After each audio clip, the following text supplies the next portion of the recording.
नमस्कार दोस्तों, मैं हूं सीए निखिल गुप्ता।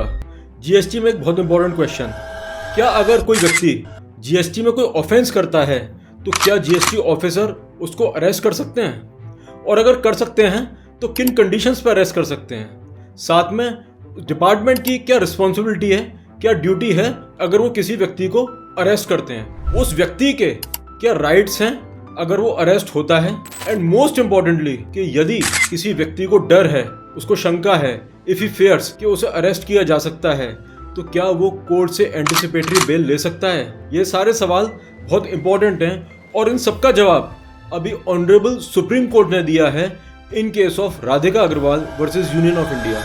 ये केस आपको जानने के लिए बहुत ज़रूरी है and it is a very interesting video, इसलिए एंड तक ज़रूर देखिएगा। फ्रेंड्स, ऑनरेबल सुप्रीम कोर्ट के सामने जो क्वेश्चंस थे उसमें से दो सबसे इंपॉर्टेंट क्वेश्चंस ये थे कि GST department it has power only to levy and collect tax. वो किसी को अरेस्ट नहीं कर सकते, they are not police officers, और ना ही किसी को समन कर सकते हैं।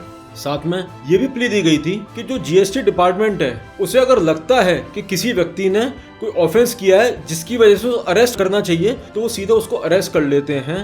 ना ही कोई शो कॉज नोटिस आया है, ना ही कोई ऑर्डर पास हुआ है, कोई एडजुडिकेशन नहीं हुआ है, सिंपली अरेस्ट कर लिया गया है। तो जब पूरी लीगल प्रक्रिया ही नहीं हुई है तो अरेस्ट भी गलत है, असंवैधानिक है। फ्रेंड्स, सुप्रीम कोर्ट ने कहा कि जो लेवी एंड कलेक्शन की जो पावर है जो कि जीएसटी डिपार्टमेंट के पास है, इसके साथ ही जुड़ा हुआ है अरेस्ट करने की पावर, क्योंकि अरेस्ट करने की पावर से ही लेवी एंड कलेक्शन हो सकता है। इसलिए GST department they have right to arrest. And secondly, अगर डिपार्टमेंट को लगता है कोई ऑफेंस हुआ है जिसपे कि किसी व्यक्ति को अरेस्ट किया जाना ज़रूरी है, तो बिना शो कॉज दिए, बिना एडजुडिकेशन करें और बिना ऑर्डर पास करे अरेस्ट कर सकते हैं। लेकिन ये जो राइट्स हैं अरेस्ट करने के, they are not unfettered rights. उनके साथ कुछ कंडीशंस हैं, कुछ रेस्ट्रिक्शंस हैं जो कि फॉलो होना बहुत जरूरी है, क्योंकि ये जो अरेस्ट करने की पावर है ये किसी व्यक्ति की पर्सनल लिबर्टी को हर्ट करता है, इसलिए इसको बहुत सोच समझ के इस्तेमाल करना चाहिए। अब फ्रेंड्स, ये हमने समझ लिया कि जीएसटी में अरेस्ट करने की पावर डिपार्टमेंट के पास है, लेकिन वो क्या कंडीशंस हैं जिसमें कि किसी व्यक्ति को अरेस्ट किया जा सकता है। इसको बहुत सिंपल लैंग्वेज में समझने की कोशिश करते हैं। अगर किसी व्यक्ति ने टैक्स एवेजन किया है 5 करोड़ रुपए से ऊपर का, तो that is called non bailable and cognizable offence. Means उस व्यक्ति को बिना वारंट के अरेस्ट किया जा सकता है और जो उसकी बेल होगी वो जुडिशियल मजिस्ट्रेट या जज ही करेंगे। साथ में ऐसे ऑफेंस में 5 साल तक का इम्प्रिजनमेंट भी हो सकता है। सेकंड, अगर जो टैक्स एवेजन है 2 करोड़ से ऊपर है लेकिन 5 करोड़ तक है, तो they are called bailable and non cognizable offence. Means यहाँ पे बिना वारंट के अरेस्ट नहीं किया जा सकता, और जो जीएसटी ऑफिसर आपको अरेस्ट करेंगे वो ही आपको बेल भी देंगे, subject to certain conditions. Last में, अगर आपने फेक इनवॉइसिंग करी है या आपने फेक इनवॉइसिंग के आधार पे आईटीसी क्लेम किया है और वो क्वांटम 1 करोड़ रुपए से ऊपर है लेकिन 2 करोड़ रुपए तक है, ऐसे केस में 1 साल तक का इम्प्रिजनमेंट हो सकता है। So friends, now we have discuss के कंडीशंस क्या हैं अरेस्ट होने की और इम्प्रिजनमेंट की। लेकिन ये कंडीशंस ऑटोमेटिक नहीं है। मींस ऐसा नहीं है कि जिस भी व्यक्ति ने 5 करोड़ का टैक्स एवेजन किया है उसको ऑटोमेटिकली जेल हो जाएगी, उसे अरेस्ट कर लिया जाएगा, ऐसा बिल्कुल नहीं है। ये जो कंडीशंस हैं दे कम विद सर्टेन राइडर्स। वो राइडर्स क्या हैं ये जानना बहुत जरूरी है। फ्रेंड्स, सीबीआईसी यानी central board of indirect tax and customs ने एक इंस्ट्रक्शन जारी किया था, इंस्ट्रक्शन नंबर 2/2223, जिसमें जो कि बेस्ड था ऑनरेबल सुप्रीम कोर्ट के एक जजमेंट पे। उसमें कहा गया था कि यदि अरेस्ट करने की कंडीशंस मीट आउट हो रही हैं तो अरेस्ट ऑटोमेटिक होना स्वाभाविक है, ऐसा बिल्कुल नहीं है। मींस ऑफिसर को हर बार जस्टिफाई करना पड़ेगा कि वो अरेस्ट क्यों कर रहे हैं। कंडीशंस मीट आउट होना is a one thing, means arrest legal है, इट इज वन थिंग, लेकिन जस्टिफिकेशन भी होना that is all together very important.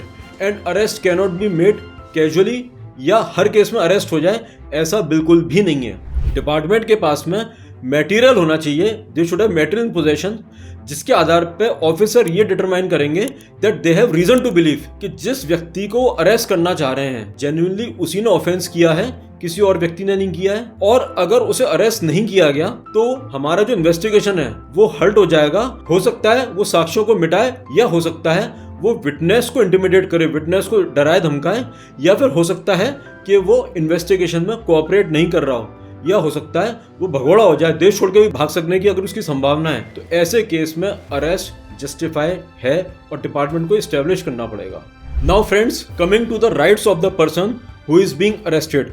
अगर कोई व्यक्ति अरेस्ट होता है तो सबसे पहले तो डिपार्टमेंट उसको ग्राउंड्स बताएगा, ग्राउंड ऑफ अरेस्ट बताएगा कि उसे अरेस्ट क्यों किया जा रहा है। Reason to arrest it is general term, लेकिन ground of arrest is specific, वो केस स्पेसिफिक है। तो जो व्यक्ति अरेस्ट किया जा रहा है उसको बताया जाएगा कि आपको अरेस्ट इन ग्राउंड्स पे किया जा रहा है। साथ में उसके फैमिली मेंबर्स को इंटीमेट किया जाएगा कि उसे अरेस्ट किया गया, साथ में उसे कहाँ रखा गया ये भी बताया जाएगा। इंटेरोगेशन के दौरान उस व्यक्ति को अपना मनपसंद एडवोकेट चुनने का राइट है। साथ में वो इंटेरोगेशन में अपने एडवोकेट से मिल सकता है। पूरे इंटेरोगेशन में वो एडवोकेट उसके साथ नहीं रह सकता है, but he can meet him. साथ में वो ये भी रिक्वेस्ट कर सकता है कि जो उसका इंटेरोगेशन हो रहा है उसको advocate visible distance but not Audible distance से देखे। मीन्स वकील या जो एडवोकेट है वो देख ले कि उसका इंटेरोगेशन चल रहा है but he can not hear, ये उसके राइट हैं। साथ में he has every right to go for bail, वो कोर्ट के पास बेल लेने के लिए भी जा सकता है। फ्रेंड्स,